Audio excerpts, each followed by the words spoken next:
Hey friends, and well, let me be honest, probably before this video is over, some of you will consider me as an enemy.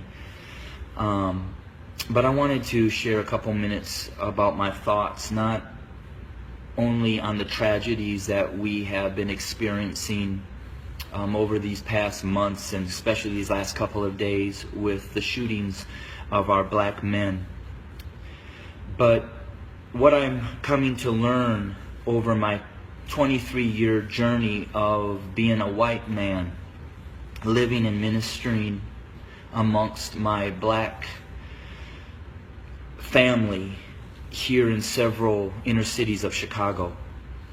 And I'm going to speak very black and white because, let's be honest, it's a black and white issue. I want to take you to the book of Exodus, chapter 1, and I wanted to share a little bit of what took place prior to the rise of Moses. When I read that, it talked about that the Pharaoh became concerned and very fearful that the Hebrew slaves were growing in number and in power. So in order to maintain their oppression, he put upon them great labor. He put upon the Hebrew slaves cruelty to keep them down. However, they still grew. And so he brought together some midwives, and he instructed them that when a Hebrew boy was born, kill him. Well, these midwives did not follow, and the Hebrew slaves continued to grow. Eventually, the Pharaoh became so hatred and towards those Hebrew slaves that he made a decree. He put out an order that male baby boy Hebrew slaves were to be killed by casting them into the Nile River. Let's look at America. We brought blacks into this country as slaves. We never intended them to be anything other than a slave. But they began to grow in number and in power, and eventually they fought their way to some freedom. So we became even more cruel. And to keep our black Americans down, we lynched. But yet they rose. So then we used the welfare system, the criminal justice system, to keep them down, to contain them, to destroy them. But yet they rose, and they're rising. Then we built prisons and jails to hold them. Yet they rose. And so now we are doing exactly what the Pharaoh did at the end, sending out a decree: kill them.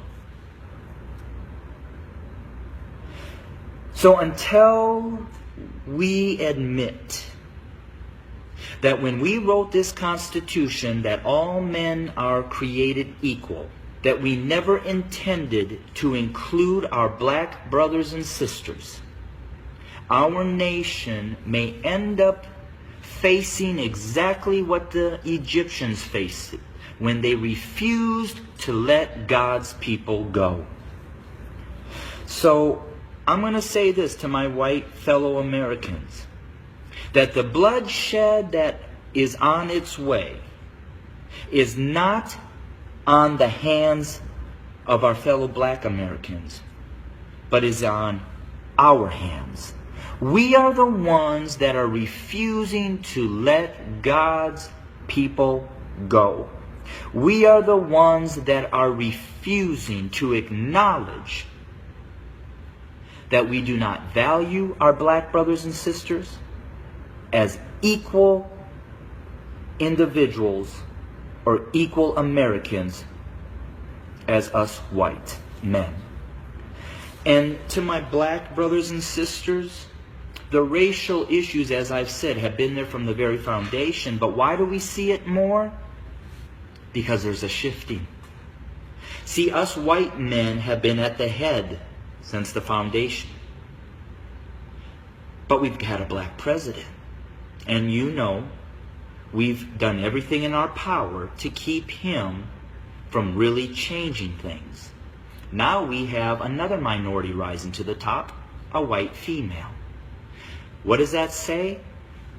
Those of us who are white men who have been at the head are now starting to see and fear that we are going to become the tail.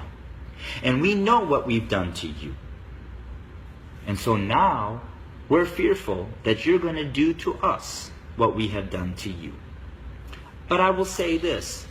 I've lived in a black community for 23 years. I've never been treated the way that this country has treated my black Americans. So I call out my white Americans to say we better heed, repent, acknowledge, and change. Because if we don't, I just want to again say this. The bloodshed that we will experience is on our hands, not the hands of our fellow black Americans. I don't necessarily know the answer, except for us white Americans need to repent, acknowledge the lies that we have taught, acknowledge our value system of equality. It is not here, and it does not include our black brothers and sisters. And we need to change, and we need to change now. Thanks for your time. Bless you.